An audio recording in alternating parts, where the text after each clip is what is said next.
आज से शिव जी की आराधना का महापर्व शुरू हो रहा है। इस साल सावन 58 दिनों का होगा, यानी कि शिव जी की पूजा पाठ और भक्ति के लिए 2 महीनों तक सावन का महीना रहेगा। 4 जुलाई यानी कि आज से सावन का पवित्र महीना शुरू होकर 31 अगस्त तक चलेगा। इस दौरान 18 जुलाई से 16 अगस्त तक अधिक मास रहेगा। इसी के चलते इस साल सावन का महीना 2 महीने का रहने वाला है। धार्मिक मान्यताओं के अनुसार कहा जा रहा है कि देवशयनी एकादशी से लेकर देव उठनी एकादशी तक भगवान विष्णु योगा निद्रा में होते हैं। ऐसे में सृष्टि का संचालन भगवान शिव के हाथों में रहता है। अधिक मास के चलते इस बार चतुर्मास 4 के बजाय 5 महीने का होगा। सावन का महीना भगवान शिव को बहुत ही प्रिय होता है। हिंदू पंचांग के अनुसार सावन का महीना 5वां महीना होता है। आज से शुरू हो रहा है सावन का महीना।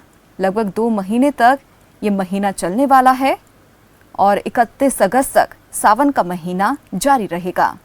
और आपको बता दें कि सावन की शुरुआत से ही भक्तों में खासा उत्साह देखने को मिल रहा है। मंदिरों में भी लंबी लंबी कतारें जो है देखने को मिल रही है।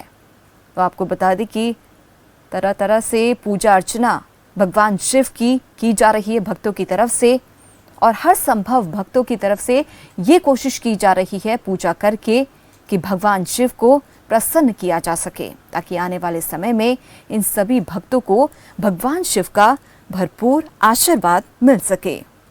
तो तस्वीरों में भी आप देख सकते हैं कि किस तरीके से हरिद्वार में यहाँ पर भक्तों की भीड़ लगनी शुरू हो गई है और खासा उत्साह भक्तों में देखने को मिल रहा है।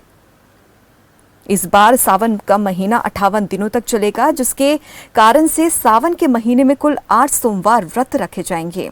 सावन का महीना शिव जी की आराधना के लिए सर्वश्रेष्ठ महीना माना जाता है, क्योंकि ऐसी मान्यता है कि सावन के महीने में भगवान शिव जल प्रसन्न होकर सभी तरह की मनोकामनाओं को पूरा करते हैं।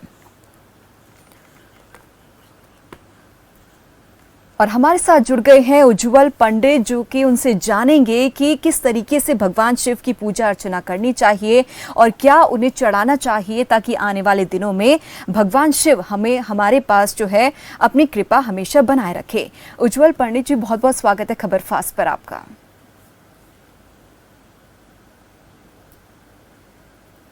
पंडित जी, मेरी आवाज आप तक पहुंच रही है?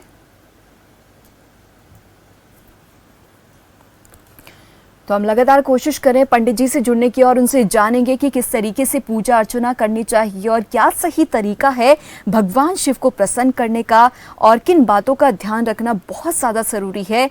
पूरी बातचीत करेंगे और ये खास कार्यक्रम इसी चीज़ के लिए। और अगर आपको नहीं पता कि क्या सही तरीका है पूजा अर्चना करने का, तो हमारा ये खास कार्यक्रम सिर्फ और सिर्फ खबर फास्ट पर आप देख सकते हैं, जिसमें आपको हर तरह के किस तरीके से पूजा अर्चना करनी जानी चाहिए इसके बारे में पूरी जानकारी दी जाएगी।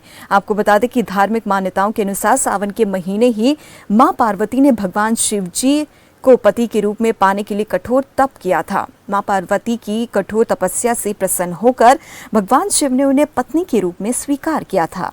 इस तरह से मां पार्वती का विवाह भगवान शिव के साथ हुआ। ऐसे में सावन का महीना भगवान शिव और माता पार्वती दोनों का प्रिय महीना होता है। इस कारण से सावन के महीने में पड़ने वाले हर सोमवार का काफी महत्व भी होता है। जानकारी दे दें कि सावन का महीना और इसमें पड़ने वाले हर सोमवार व्रत का सुहागिन महिलाओं और कुंवारी कन्याओं के लिए बहुत ही खास होता है। सावन सोमवार के दिन विवाहित महिलाएं दिन भर व्रत रखते हुए शिवजी और माता पार्वती की पूजा अर्चना करते हुए पति की लंबी आयु और सुख समृद्धि की कामना करती है। वहीं दूसरी तरफ सावन सोमवार का व्रत कुंवारी कन्याएं शिवजी की पूजा करते हुए अपने लिए सुयोग वर की कामना भी करती है। तो धार्मिक मान्यताओं के मुताबिक सावन के महीने में भोले भंडारी की पूजा उपासना और मंत्रोच्चार करने पर शिवजी जल्द ही प्रसन्न होते हैं। सावन के महीने में सुबह जल्दी उठकर स्नान करके साफ सुथरे कपड़े धारण करें। तो पंडित जी हमारे साथ जुड़ गए हैं। पंडित जी, बहुत बहुत स्वागत है खबर फास्ट पर आपका। जी नमस्कार। जी पंडित जी, सबसे पहला मेरा सवाल आपसे ये है कि सावन का महीना आज से शुरू हो रहा है, तो इसकी महिमा क्या है? देखिए, ये परंपरावादियों के लिए अपने आप में बहुत पवित्र मास है। भगवान शिव की अनन्य भक्ति का ये पवित्र मास, और जो कि सौभाग्य से इस बार 59 दिन का होने जा रहा है।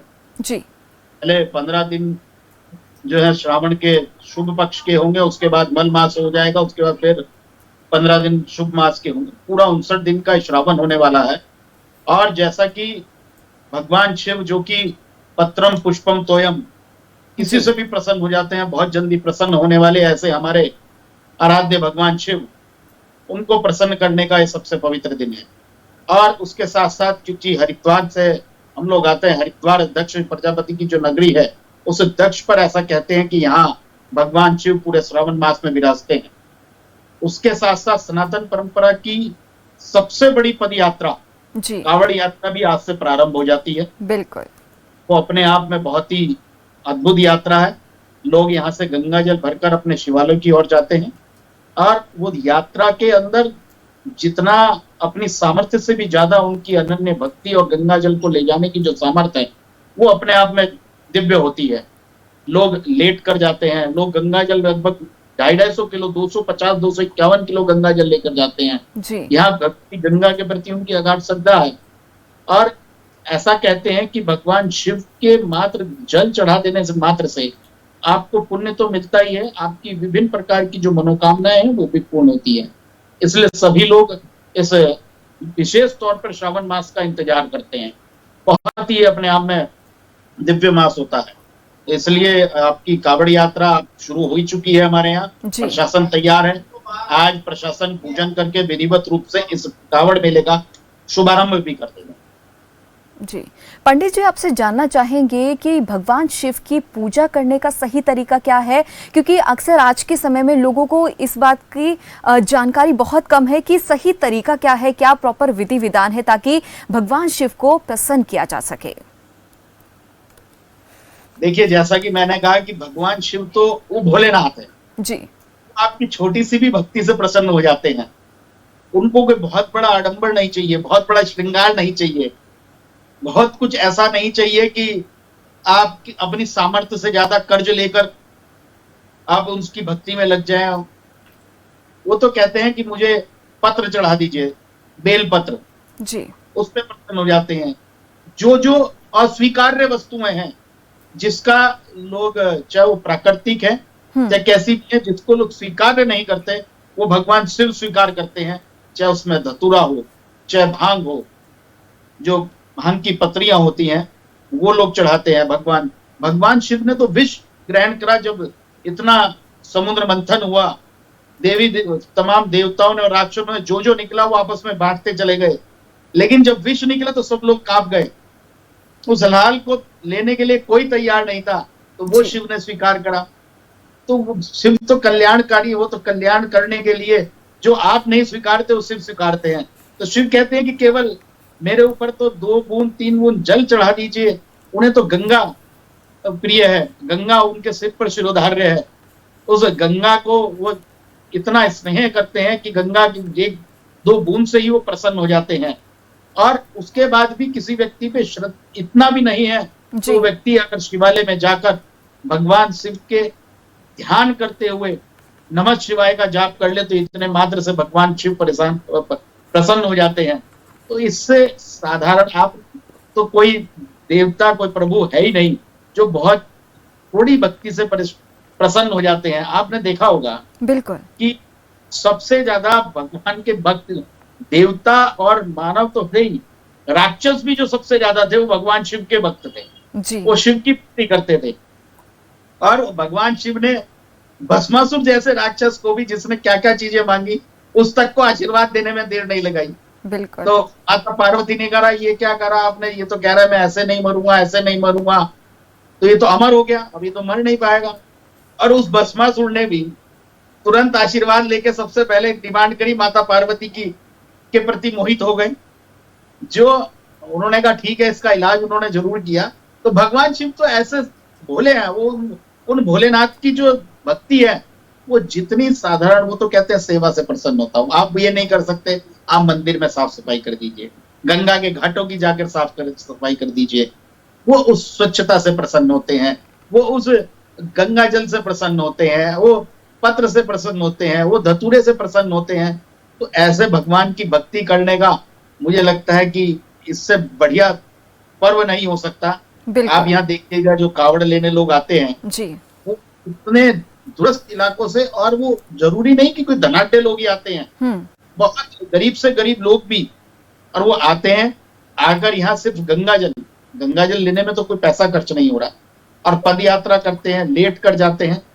भगवान उनसे प्रसन्न होते हैं, उनकी मनोकामना पूर्ण करते हैं। उसके बाद वो लगातार यहाँ आना शुरू हो जाते हैं। हमारे पास उदाहरण है, हमने जी देखे हैं यहाँ पर जो लोग कि वो किस प्रकार से इस गंगा जी के तट पर आए, कावड़ चढ़ाई, और उसके बाद उनकी उन्नति का गवाह ये गंगा तट के वासी बने हैं। ऐसे बहुत सारे लोग हैं। मैं उदाहरण देता हूं आपको। गुलशन कुमार जो आज हमारे बीच में नहीं है, जी इतने गुलशन कुमार की स्थितियां क्या थी, और जब गुलशन कुमार दिल्ली से निकलने के बाद उन्होंने ये यात्रा शुरू करी, वो कावड़ यात्रा शुरू करी, और गुलशन कुमार आज कहाँ उन्होंने आज तीसरी को पहुंचा दिया।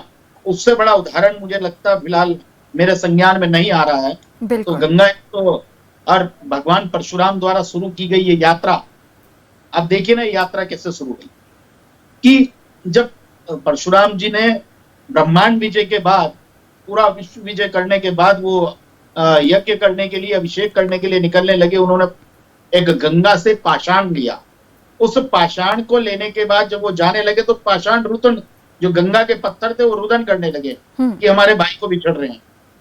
तब उन्होंने कहा ऐसा नहीं होगा, जो भी व्यक्ति यहां से पाषाण ले जाकर स्थापित करेगा और उसके बाद इस गंगा जल को, चाहे फाल्गुन मास की शिवरात्रि पड़ती हो जी या श्रावण मास का पवित्र, जो लेकर गंगा जल वहां तक लेकर जाएगा, तभी उसका पूजन पूर्ण होगा, उसकी मनोकामना पूर्ण होगी, उसका अभिषेक पूर्ण होगा। तो तभी से यात्रा चल रही है।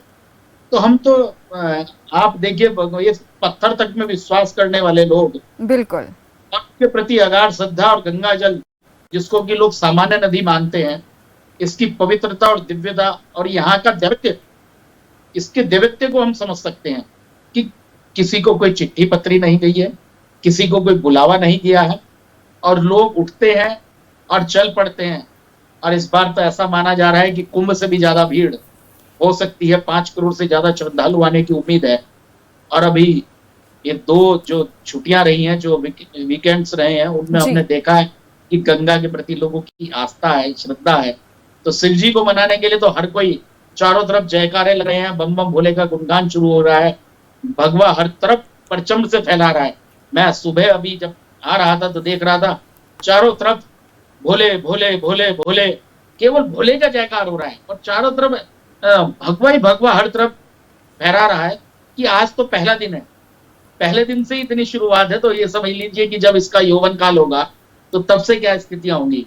हम आपके माध्यम से मैं सभी को शुभकामनाएं भी देता हूं और अनुरोध करता हूं कि मंदिरों में गंगा जल लेकर जाएं, वहां पवित्रता का, वहां की शुद्धता का जरूर ध्यान रखें। गंगा में भी आकर और गंगा के तटों पर भी आकर तीर्थ की मर्यादा का पालन करें। आपके माध्यम से मैं विषय कहना चाहता हूं, लोग श्रद्धा के साथ, आस्था के साथ तो आते हैं, लेकिन ये मोबाइल के माध्यम से जो रील बनाने का काम, या गंगा तटों पर या शिवालयों में जाकर जिस प्रकार उत्पात करने का काम या अमर्यादित करने का काम, ये आस्था वालों को बड़ा चोट पहुंचाता है। आपके माध्यम से संदेश भी देना चाहते हैं कि कम से कम तीर्थों की, मंदिरों की मर्यादा और इस सनातन धर्म की जो एक विशेषता है, जो खूबसूरती है, जो संस्कृति है, वो हमारी भी जिम्मेदारी है। इसीलिए हम लोग भक्त हैं। ठीक है जी, ये सब आपके माध्यम से मैं आपको बधाई भी देता हूँ, सभी चैनल के दर्शकों को भी बहुत बहुत बधाई देता हूँ। जी बिल्कुल पंडित जी, बिल्कुल आपने सही कहा, क्योंकि अक्सर हम देखते हैं कि आजकल के जो युवा है, नौजवान है, वो इस तरीके से घाटों पर जाकर कहीं ना कहीं उत्पाद मचाते हैं और कहीं ना कहीं ये मर्यादा का उल्लंघन भी कहा जाता है। और लगातार हम अपने दर्शकों से भी लगातार यही अपील करते हैं कि कोई भी अगर हरिद्वार जैसे किसी भी स्थान पर जाता है तो कोई उत्पाद ना मचाए और सिर्फ भक्त में लीन होकर ही भगवान की पूजा अर्चना करे। पंडित जी, मेरा अगला सवाल आपसे ये है कि शिव जी की पूजा करने से क्या विशेष लाभ मिलता है, खासतौर पर कन्या जो कुंवारी होती है उनके लिए और जो विवाहित महिला है उनके लिए भी? भगवान भोलेनाथ की जो पूजा है, जी। जो अविवाहित कन्या जिसके विवाह में बाधा आ रही है, वो ऐसा हमारे यहाँ शिव पुराण में लिखा गया 16 सोमवार अगर वो कर लेती है तो उसके विवाह में पड़ने वाली अड़चनें सारी दूर हो जाती हैं। ऐसे ही जो महिलाएं संतान प्राप्ति की कामना करती हैं, जी। वो भी भगवान शिव की पूजा से भगवान शिव को प्रसन्न कर संतान प्राप्ति कर सकती हैं। पति की लंबी आयु के लिए भी हमारी महिलाएं पूजा करती हैं और इसी श्रावण मास में पड़ने वाली गौरा तीज जो मंगला गौरी होती है, उसका बड़ा व्रत होता है। उस व्रत को पालन करने से, उस व्रत की पूजा करने से, भगवती गौरी की पूजा करने से यहाँ प्रसन्नता मिलती है, उनकी मनोकामना पूरी होती है। आपके यहाँ वंश वृद्धि होती है, ऐश्वर्य वृद्धि होती है, जी। धन वृद्धि होती है। भगवान शिव केवल सेवा भाव से ही प्रसन्न हो जाते हैं। ऐसा कहते हैं, शिव पुराण में ऐसा लिखा गया है कि जब भगवान शिव से पूछा गया कि आपको तो कोई भी कुछ भी आपसे मांग लेता है और आप एकदम उसको निछावर कर देते हो, एकदम प्रसन्न हो जाते हो। भगवान शिव ने कहा कि जो व्यक्ति अपनी आस्था और तपस्या के समय एकाग्रचित होकर और पवित्रता और शुद्धता का ख्याल रखेगा, जी। उस व्यक्ति के प्रति मैं कभी भी उससे विमुख नहीं होऊंगा और उसके प्रति मेरा हमेशा आशीर्वाद रहेगा। जो लोग अपनी आस्था और बिना किसी उद्देश्य के, उद्देश्य से जरूर करते हैं, लेकिन भगवान के प्रति जो आस्था है वो इस प्रकार की रखनी चाहिए कि भगवान मांगना नहीं चाहिए, बिन मांगे मोती मिले मांगे मिनेलम। ये चीज, ये सत्यता है। भगवान शिव की भक्ति हो चाहे किसी की भी हो, तो देखा ना भगवान शिव क्या चीज कह रहे हैं, केवल जल चढ़ा दीजिए। भगवान शिव क्या कह रहे हैं, आप पत्र चढ़ा दीजिए। भगवान शिव कह रहे हैं आपको जो अस्वीकार नहीं हो मुझे चढ़ा दीजिए। तो हम भगवान बिना उसकी सब चीजें देने के लिए तैयार है। वो प्रकृति प्रदत्त जिसे कहते हैं ना, प्रकृति के कौन है स्वामी, भगवान शिव है। बिल्कुल। सब कुछ हिमालय पर बैठे हुए हैं, वो पहाड़ों के जिस वास करने वाले हैं, वहां से सारा वनस्पति मिलता है। उनके वहां से गंगा जो जल है, हम लोग भारतवासी लोग, सनातन परंपरावादी लोग, जल का आज पूरा विश्व कह रहा है जल ही जीवन है। हम तो जल की पूजा करने वाले लोग हैं। शरीर के अंदर सब जल तत्व है, वो कहां से निकल रहा है, भगवान शिव के शीश से निकल रहा है। इसलिए हमें भगवान के प्रति बहुत आस्था और श्रद्धा, विश्वास के साथ अगर हम भक्ति करेंगे तो मुझे लगता है कि भगवान शिव जिस प्रकार की मैंने उदाहरण दिया, वो आपकी मनोकामना भी पूरी होगी और आपके सभी कार्य भी पूर्ण होंगे। तो बिल्कुल पंडित जी ने जिस तरीके से कहा है कि सिर्फ दिल से श्रद्धा होनी चाहिए, दिल से आस्था कीजिए और भगवान शिव उतने में ही प्रसन्न हो जाएंगे और आपकी मनोकामना जरूर पूरी करेंगे। पंडित जी, मेरा अगला सवाल आपसे ये है कि इस बार जो है काफी खास सावन माना जा रहा है, क्योंकि 2 महीने ये सावन चलने वाले हैं, तो खास संजोग इस बार बनता हुआ दिखाई दे रहा है, उसके बारे में सर बताएं। खास संयोग ये है कि जो हमारा अधिक मास होता है वो भगवान नारायण को समर्पित होता है। जी। उनकी जो भक्ति करने का वो होता है, वो मलमास, अधिक मास जिसको हम लोग कहते हैं। तो जैसा कि गंगा जी से मैं उदाहरण दे दूं, इदम ब्रह्मा इदम विष्णु इदम देवो महेश्वर इदमेव निराकारम निर्मलम जानवी जलम। अर्थात ये जो भगवती गंगा का जो जल प्रभामान है, यही ब्रह्मा है, यही विष्णु है, यही शिव है। इससे पवित्र, और उसके बाद यहाँ तटों पर आकर यहाँ भगवान शिव के श्रावण मास और उसमें नारायण की आराधना करना, तो इससे बड़ा दिव्य समय नहीं मिल सकता। भगवान शिव हमेशा केवल एक ही जाप करते हैं, राम राम और राम। और राम किसके स्वरूप है, नारायण जी के स्वरूप है जी। और उन सब, और ब्रह्मकुंड जो कि ब्रह्मा जी का, जो गंगा जी के आगमन से भी पूर्व का पवित्र स्थल है, उस ब्रह्मकुंड पर आकर तप करना, या अपने जो लोग नहीं आ सकते वो भी अपने घरों से, जब दोनों भगवान की जब आस्था के साथ श्रद्धा के साथ भक्ति करेंगे तो इससे पवित्र समय नहीं आ सकता। मतलब आप भगवान शिव को भी प्रसन्न कर रहे हैं, भगवान नारायण को भी प्रसन्न कर रहे हैं, और उनके प्रति हमेशा उनके आस्था में लगे रहने वाले ब्रह्मा जी, जो कि पिता तुल्य जिनको कहा गया है, वो भी इस दोनों की भक्ति से ही प्रसन्न होते हैं। तो इससे बढ़िया, इससे पवित्र श्रद्धा का कोई पर्व, कोई मास नहीं हो सकता। जी। पंडित जी, ऐसा भी कहा जाता है कि सावन के महीने में दही नहीं खानी चाहिए और दूध नहीं पीना चाहिए। इसके पीछे की कोई खास वजह, क्योंकि ये कहा जाता है कि स्वास्थ्य आपका खराब हो जाता है। ये बात सच है? ये ये बिल्कुल हमारे जितने भी शास्त्रों के अंदर है, जी। सब कुछ हमारे वैज्ञानिक जो आज के लोग दावा करते हैं, उस वैज्ञानिक आधार पर सारे हमारे शास्त्र सम्मत विषय लिखे। इस समय बरसात का मौसम होता है जी। मौसम कभी गर्म मौसम होता है, लेकिन उसके बाद ठंडक चलती है। ये जो बरसात का मौसम होता है, इस समय दही खाना या ठंडी वस्तुएं चीजों को लेना निषेध है। और दूसरी चीज क्या होती है कि लोग यात्राएं करते हैं, तमाम कांवड़ यात्रा ही नहीं, चाहे बैजनाथ धाम की यात्रा हो, केदारनाथ की यात्रा हो, सभी लोग इस भक्ति में लगे रहते हैं। और उस समय जब हम लोग ये दही जैसा सेवन करेंगे या किसी भी ठंडी वस्तु का सेवन करेंगे, तो हमारे पैरों में जकड़न, शरीर में जकड़न, ये तमाम प्रकार की व्याधियां उत्पन्न होगी, जिससे हमारी तपस्या के अंदर व्यवधान पड़ेगा। उसको देखते हुए सारी चीजें निषिद्ध की गई हैं, तो इसको लोग मानते हैं, स्वीकारते भी हैं। जी। पंडित जी, आपसे जानना चाहेंगे, सावन महीने की प्रमुख तिथियां कौन सी हैं? देखिए, श्रावण मास में तो सोमवार की पवित्र तिथियां मानी जाती हैं। बिल्कुल। जो भी सोमवार पड़ता है, उस सोमवार के दिन लोग विशेष तौर पर, जो लोग नित्य शिवालय नहीं जा सकते, वो सोमवार के दिन जाते हैं।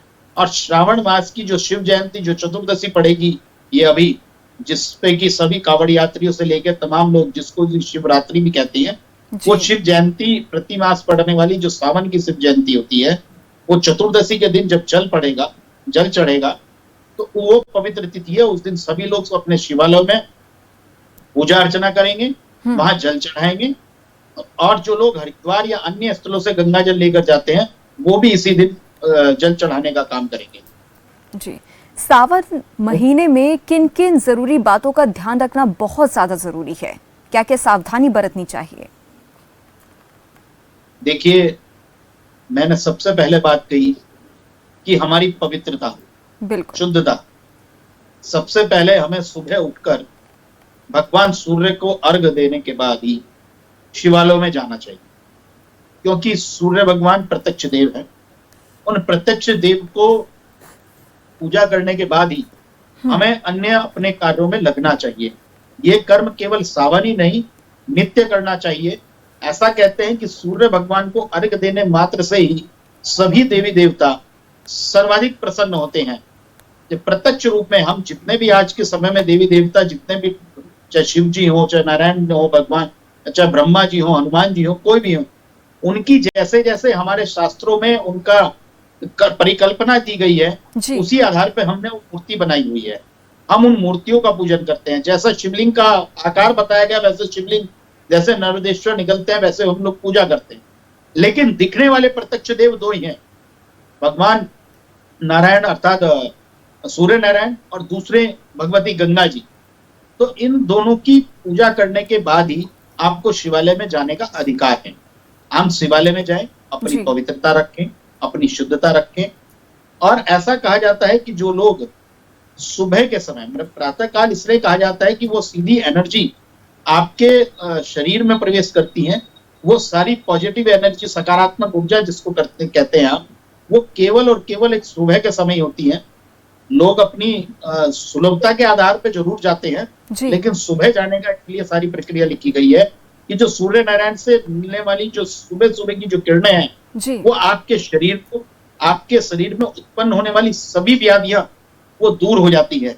इसलिए आप किसी भी मंदिर में जाएं तो सुबह उठने के बाद ही, सूर्य नारायण को जल देने के बाद ही, पूरी पवित्रता और शुद्धता के साथ ही अपने इन शिवालयों में या अन्य किसी मंदिर में जाएं।